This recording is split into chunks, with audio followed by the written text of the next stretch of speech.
Olá, amados irmãos e irmãs, estamos aí para mais um encontro. Desde já quero agradecer a vocês que têm nos acompanhado e que Deus continue abençoando você. Também peço, compartilhe com seus amigos para que também possam eles vir buscar um pouco desta formação que fazemos. Antes de começarmos este encontro de hoje, onde vamos falar da confirmação, eu gostaria de estar falando para vocês um pouco sobre aquilo que nós falamos na semana passada, que foi o batismo. Só uma coisa sobre os padrinhos de batismo. Os padrinhos de batismo, quem pode ser os padrinhos? A igreja pede que sejam pessoas já batizadas antes de tudo, que tenham sacramentos, que não sejam pessoas amaziadas, ou se forem, que sejam do bom pastor, que tenham uma participação ativa na igreja. Então, são algumas observações que a igreja faz. Não é que estão todos proibidos, mas tem observações que precisam ser respeitadas. Outra coisa, o batismo de consagração. Nós falamos o batismo da igreja, onde nós temos ali a pessoa que é batizada na água e com o sinal da cruz, recebe ali o sinal da cruz, nós derramamos a água na cabeça da criança e dizemos: eu te batizo em nome do Pai, do Filho e do Espírito Santo. Esse é o batismo da igreja. Aí tem o batismo de consagração. É errado? Não é errado. Não é sacramento. É um sacramental. A pessoa tem um padrinho ou madrinha de consagração e deve ter o mesmo respeito como os padrinhos de batismo, tanto que alguns padrinhos de batismo são mais padrinhos do que alguns de consagração são mais padrinhos e madrinhas do que os próprios padrinhos de batismo mesmo, porque se perdem na fé. Então, o padrinho de consagração, ele tem o seu valor, sim, é um sacramental, é uma pessoa que ali responde pelo filho, pedindo sempre a intercessão da sempre Virgem Maria, pelo seu afilhado. Para falarmos da confirmação, nós vamos primeiro falar da fundamentação teológica, bíblico-teológica do sacramento da confirmação. Os profetas anunciaram que o Espírito do Senhor repousaria sobre o Messias. Está em Isaías 11:2. Então, a própria palavra, lá no Antigo Testamento, já estava falando isso. Toda a vida de Jesus se realiza na força por meio do Espírito. Está em João 3:34. Em vista de sua missão salvífica, que está em Lucas 4:16-22. E também em Isaías 61:1. E a manifestação do Espírito Santo no batismo de Jesus foi sinal da sua messianidade e filiação divina, que está em Mateus. Então ela tem a sua fundamentação bíblico-teológica, o batismo e o momento do derramamento do Espírito Santo. Vem o Espírito Santo sobre Jesus. O Senhor prometeu várias vezes enviar aos seus a efusão do Espírito Santo. Então lá em Lucas, em João, já vem dizendo isso nos Atos dos Apóstolos 1:8, Lucas 12:12, João 3:5-8. Então vem falando dessa efusão do Espírito Santo que já vinha sendo dita. Então, amados irmãos e irmãs, existe sim uma fundamentação teológica, não é uma invenção da igreja, o sacramento da confirmação, ou crisma, como nós chamamos. E quem pode receber a confirmação? Como no batismo, quem já é batizado e quem não foi confirmado ainda. Esses são aqueles que podem receber a confirmação. Quem pode ser batizado? Quem não foi batizado. Quem pode ser confirmado? Quem já foi batizado e não foi confirmado. Um candidato à confirmação deve professar a fé, deve estar em estado de graça, ter a intenção de receber este sacramento e estar preparado para ser discípulo e testemunho de Cristo. Então, quem vai receber o crisma, ele vai se comprometer, tem que primeiro, como fala, ele tem que primeiro professar a fé, ele tem que dizer que realmente crê, e ele tem que estar pronto para a missão. Então, aquele que é confirmado, ele tem que estar pronto para anunciar o Cristo, na comunidade, nas pastorais, na igreja, ele tem que estar pronto para serviço. Em algumas crismas, os catequistas pedem aos seus crismandos até para escreverem em um papel aquilo que eles desejam fazer depois de crismados, o que eles gostariam de fazer na comunidade, gostariam de fazer na paróquia. E muitos ali colocam: eu quero ser catequista, quero fazer parte da liturgia, eu quero participar da música. Então, esse compromisso, quando batizados, os pais respondem pelas crianças. Quando confirmados, aquele que recebe o crisma se compromete de exercer uma função na igreja, de estar em missão. Ele recebe a confirmação para estar em missão. Quem é o ministro do sacramento da confirmação? É o próprio bispo. Então, o próprio bispo é o ministro da confirmação. Outra pessoa pode ser ministro da confirmação, pode dar o crisma ali?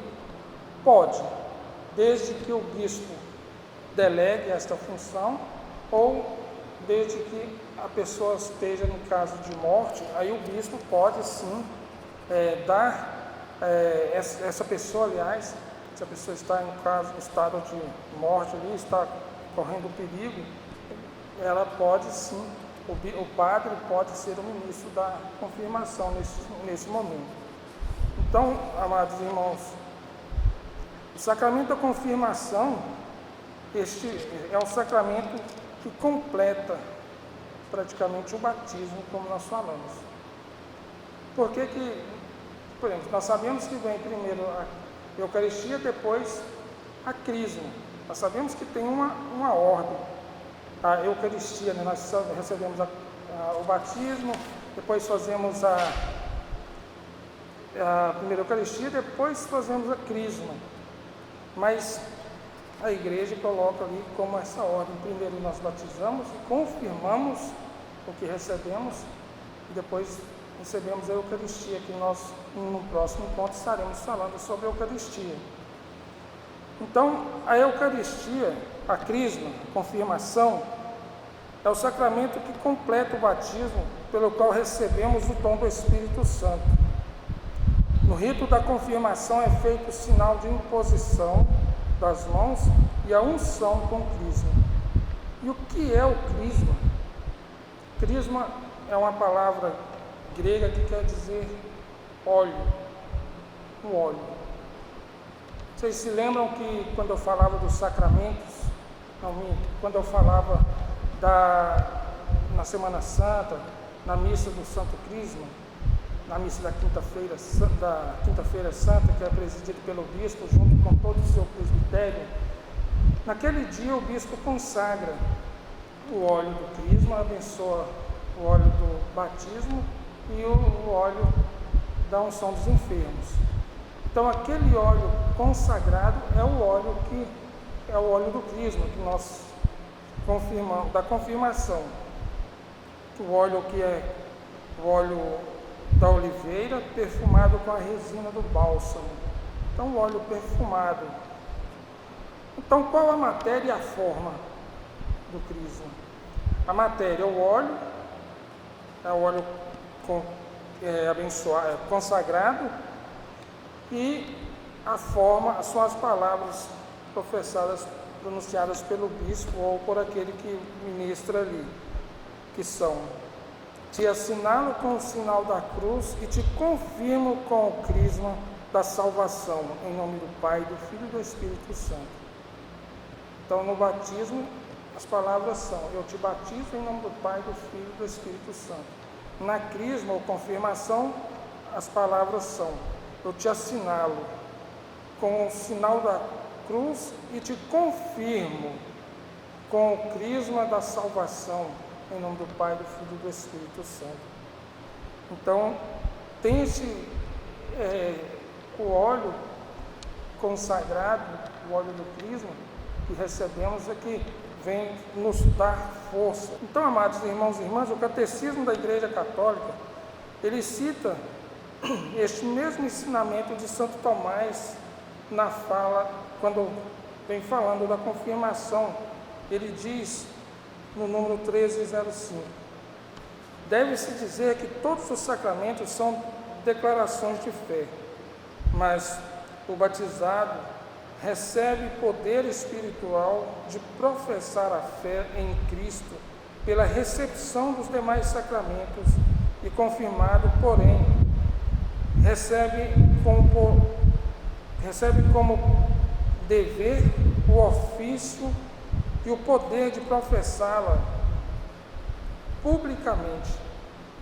Então, nós temos que ver que até lá, São Tomás de Aquino já vinha falando dessa importância, né, e o compromisso que nós temos que ter quando recebemos o Santo Crisma. Também, amados irmãos e irmãs, nós, quando somos crismados, nós recebemos os 7 dons. Os dons que nós recebemos. Quais são os dons do Espírito Santo? Os dons do Espírito Santo são sabedoria, entendimento, conselho, fortaleza, ciência, piedade, temor de Deus. Então nós, quando recebemos os dons do Espírito Santo, quando somos crismados, nós recebemos estes dons que nos mostram, que são aquilo que serão a nossa direção e a nossa fortaleza na fé. A sabedoria é a ação do Espírito Santo que nos faz reconhecer e julgar com visão a sabedoria de Deus e que dele se diz os seus planos de salvação. O entendimento ajuda-nos a penetrar no entendimento mais profundamente da palavra de Deus, para reforçar-nos e conformarmos na caminhada da fé em Deus que salva, nas incertezas e dúvidas da vida. O conselho ajuda a perceber a voz de Deus na situação da vida diária e a tomar decisões com certa prudência e audácia. A fortaleza nos dá força e coragem para darmos testemunho autênticos de Jesus Cristo, com paciência, firmeza, mesmo à custa das críticas, de desprezos ou até da própria vida. Então a fortaleza ela vem para nos dar esta coragem diante das perseguições até. A ciência ajuda a olhar e julgar as coisas com o conhecimento ao nosso redor, com os olhos de Deus, dando-nos o verdadeiro sentido e o discernimento das coisas, principalmente dos finais dos tempos.